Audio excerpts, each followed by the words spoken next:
This is kind of interesting. We've got a Kroger truck that decided to pass me. As you can see, it's not really a passing zone. And you can see how fast I'm going. This is the speed limit in Oregon. I might have been doing 2 miles an hour under. We're heading down the west side of Mount Hood.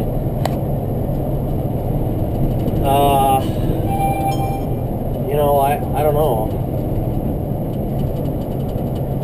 I don't know why a driver would do that. We're about 50 miles from where that individual's home terminal is. I think he's doing probably in the low 60, 62, 63 miles an hour now. With this camera here, he's on out of sight. That's pretty wild. I've never had anybody pass me there before. I've been coming over this hill for a lot of years. Oh well.